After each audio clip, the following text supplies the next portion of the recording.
jadi korban karena Kredivo tidak segera memblokir akun saya di HP yang hilang. Melalui surat ini, izinkanlah saya untuk bercerita mengenai pengalaman pahit yang saya alami. Pada tanggal 3 Juni tahun 2022 sekitar pukul 17.30 sore, saya kehilangan handphone dalam perjalanan dari Sunter Kelapa Gading menuju Kebon Nanas, Jakarta Timur. Saya mengetahui dan sadar setelah saya turun dari jembatan busway. Saat itu saya shock dan kaget, tidak bisa berpikir jernih apa yang harus saya lakukan. Kondisi saat itu sepi dan mendung gelap sekali. Lalu saya langsung menuju rumah mama saya di Cipinang Besar. Sampai di sana, hal pertama yang saya lakukan adalah menghubungi pihak Telkomsel sekitar pukul 18.30 untuk mengajukan permohonan blokir nomor telepon, dengan harapan agar tidak bisa dipergunakan oleh pencuri. Nomor laporan saya, IF59L2ZC. Setelah itu saya melanjutkan perjalanan pulang ke rumah saya di daerah Bojongkulur, Bogor. Sampai di rumah, vertigo saya kambuh. Saya beristirahat sejenak menenangkan diri.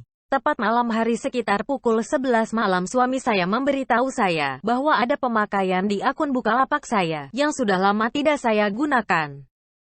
Akun tersebut sudah bertahun-tahun tidak saya pergunakan, apalagi dengan transaksi mempergunakan Kredivo. Saya panik dan segera mengirimkan email ke CS Bukalapak untuk melakukan permohonan blokir dan minta investigasi atas transaksi tersebut. Namun sayang transaksi tidak bisa dibatalkan oleh pihak CS Bukalapak. Selanjutnya saya mengirimkan laporan kepada pihak Kredivo melalui email, karena nomor CS tidak bisa dihubungi. Email permohonan blokir pertama saya pada tanggal 4 Juni pukul 0.43. Lalu pada pukul 0.48 saya kembali mengirimkan email ke pihak Kredivo untuk melakukan permohonan pemblokiran lagi, karena akun saya dipergunakan pihak lain. Pada pukul 1 saya juga mengirimkan email ke care@tokopedia.com untuk meminta permohonan blokir, tetapi transaksi juga tidak bisa dibatalkan. Ternyata ada 3 transaksi pembelian pulsa yang saya tidak tahu karena tidak ada notifikasi di email saya. Pihak Tokopedia hanya memberikan informasi nomor transaksi PLS 21987386606, PLS 21987073116 dan PLS 21986545889. Pada malam itu saya resah dan gelisah, khawatir ada transaksi lagi yang menggunakan Kredivo saya. Saya terjaga sampai pagi hari, baru bisa tertidur. Setelah kondisi saya membaik, siang hari tanggal 4 Juni tahun 2022, saya pergi ke gerai Telkomsel di Cibubur untuk mengambil kartu baru dan membeli handphone. Namun alangkah terkejutnya saya, sore harinya saya mendapatkan informasi melalui email saya, bahwa telah terjadi transaksi pembelian 1 buah handphone di toko Rosimas. Transaksi terjadi pada pukul 14.01, artinya terjadi setelah saya melakukan laporan melalui email pada pukul 0.43 dan pukul 0.48. Saya kecewa dan stres, kenapa bisa terjadi lagi? Lalu saya melaporkan kembali ke pihak Kredivo melalui email dan CS dengan nomor laporan 250.946. Tim CS Kredivo menghubungi saya dan saya ceritakan semua kejadian dari awal sampai dengan terakhir. Saya juga mengirimkan email ke pihak Kredivo untuk penolakan transaksi.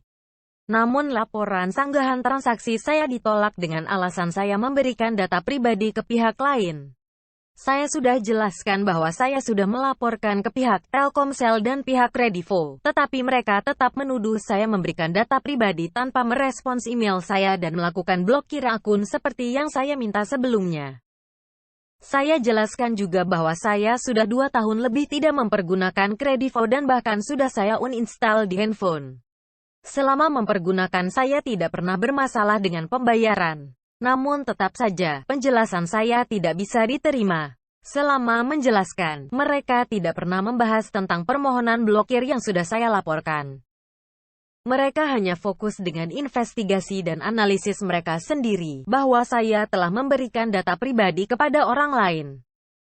Akhirnya pada hari Senin tanggal 6 Juni tahun 2022, saya pergi ke Polsek Sunter untuk melaporkan kehilangan barang dan pada tanggal 7 saya melaporkan ke pihak Polres Jakarta Timur tentang pencurian data pribadi. Pihak polisi menerima dengan baik semua laporan saya dan saat ini sedang dalam proses penyelidikan. Belum berhenti rasa kecewa dengan Kredivo. Pada tanggal 10 Juni tahun 2022, saya mendapat email kembali bahwa FlexiCard saya disetujui dan siap dikirim. Saya kembali menghubungi pihak Kredivo dan pihak CS dengan santai menjawab abaikan saja email tersebut, karena menurut mereka tidak ada pengajuan FlexiCard. Saya bingung dengan jawaban tersebut, bagaimana mungkin saya tidak mengajukan, tetapi bisa di email persetujuan kartu.